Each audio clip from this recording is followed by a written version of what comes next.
old trick to couch a painful reality inside of a flowery platitude. We hear it all the time in our daily lives, and for the most part we know how to read between the lines when someone tries to do it to us. When your doctor tells you that this will only hurt a bit, you know enough to brace yourself for a painful procedure. When your boss tells you that he has an exciting new project for you to work on, you know you're about to get saddled with a job that no one else wants to do. When a salesman tells you that a used car is a fixer-upper, you know that you're looking at a lemon. Similarly, when the IMF tells a nation that they need to implement austerity in order to get themselves out of a financial crisis, here too lies a gaping chasm between the language and the reality. Austerity is one of those Orwellian terms that has been injected into our political discourse precisely because it is a nice-sounding word for a very painful reality. Austerity implies discipline, self-restraint, even nobility. Austerity is prudent. Austerity is modest. Austerity is a virtue. It is an end in itself. If the IMF or the European Central Bank come to the people of a collapsing European nation and tell them to sacrifice their pensions and their savings and their very standard of living, all for a debt that their government has fraudulently racked up in their name, no one would go for it, and rightly so. But tell those same people that they need to implement austerity measures in order to get back on their feet economically, and many will be willing to live in the harshest of conditions, content to put up with the dismantling of their nation itself, in the vain hope that by giving more power to the international financial institutions, they can somehow avoid economic collapse. The trick, of course, is that reality is completely the opposite. Like the doctor giving you false assurances that this will only hurt a bit, the economic amputation that the bankers have in store for the once proud nations of the industrialized world will be excruciating. Just ask anyone in the third world, they should know. They've been going through these austerity plans for decades. Ask the people of Ethiopia if the IMF World Bank economic therapy of the 1990s worked in their nation's favor. Ask them about the fire sale of state assets, public utilities, farms, and factories for pennies on the dollar to multinational corporations. Ask them how US aid helped to dump surplus genetically engineered crops that couldn't be sold in Europe on poor African nations as charitable food aid. The extent of the horrors inflicted on Ethiopia by the international financiers almost beggars description. The banksters weren't content to carve the country into pieces and sell the scraps to their big business cronies. They then had the audacity to steal the very food off the poor farmers' tables and replace it with GM Frankenfoods that the rest of the world wouldn't even touch. This is the real face of austerity. It is nothing less than economic slavery to an elite group of banksters who have created their own fiat wealth out of thin air.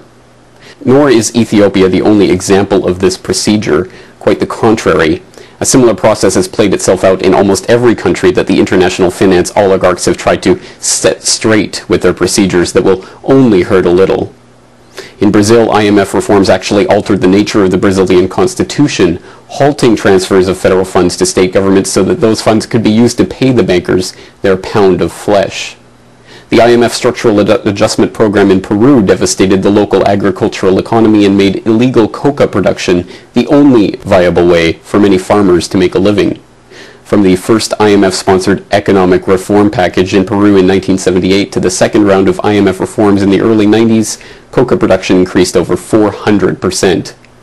A $4.8 billion IMF loan to Russia in the late 90s never even made it into Russian coffers, with billions being deposited directly into offshore bank accounts connected to mobsters, politicians, and banksters. Despite the fact that the Russian people did not see a single ruble of the siphoned money, they were still responsible for paying it back to the international bankers who were kind enough to lend it to them at interest. Time and time again, in country after country, in every corner of the globe, IMF loans spell disaster for the people who are left holding the bag. The crux of the entire issue is that none of this is unexpected. In fact, it is part of the design of the IMF austerity programs themselves. As revealed by Joseph Stiglitz, the former chief economist of the World Bank, the IMF's modus operandi is to conduct economic raids of debtor nations, dismantling and selling off infrastructure for the benefit of foreign corporations, and making sure that all public money is used to pay off the bankers. He even has a name for what happens after the austerity plan inevitably results in the dissolution of a society: the IMF riot. Bolivians rioted over water prices, Indonesians rioted over food and fuel subsidies, Ecuadorians rioted over cooking gas prices, Argentinians rioted over the complete collapse of their once rich nation. The common denominator in all of these cases were austerity measures and the IMF. Now, the beginnings of IMF riots are shaping up in Europe.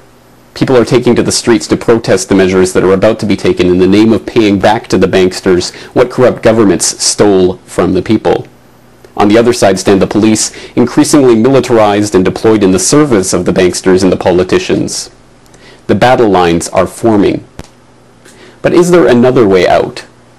Can the people of Europe learn from the examples of Iceland? That tiny North Atlantic island nation too found itself facing complete bankruptcy as the derivatives-fueled bubble of the Icelandic financial sector burst in the wake of Lehman Brothers. The people were once again left holding the bag for billions of dollars in debts owed to foreign banks, and the quiet streets of sleepy Reykjavik were erupting in violence. But in Iceland, the people did not fight the government, they became the government. A populist people movement forced the early collapse of Iceland's government, and non-politicians were swept into power. They held a referendum in which the people overwhelmingly rejected the idea that they were going to pay billions of dollars to foreign bankers for a debt that was not theirs. It was fraudulent, and they will not pay it. It remains to be seen whether the G20 nations will be able to follow the Icelandic example as the rot begins to eat away at the economies of the rich, industrialized nations. The first test of this may happen as early as this week at the G8 G20 in Toronto, where the political puppets of the Canadian government have indebted the Canadian people by a staggering $1 billion to pay for a totalitarian police state operation that will inevitably provoke such mindless, violent reactions. We stand at a crossroads where the people can rise up in mass against the financial oligarchs who are puppeteering this downfall and get rid of the political puppets of both the left and the right who fall into lockstep with the vultures of Wall Street no matter who sits in the White House. Or, not understanding what is happening or who is really behind it, the people can be led into senseless acts of violence against black-suited policemen in battles that will not address the root of the problem but will lead to pain and suffering. The first step is to nurture the understanding that the austerity offered by the bankers is not the solution to our problems, but the beginning of them. Then we will know what it means when the IMF tells us this will only hurt a bit. For the Corbett Report in Western Japan, I am James Corbett.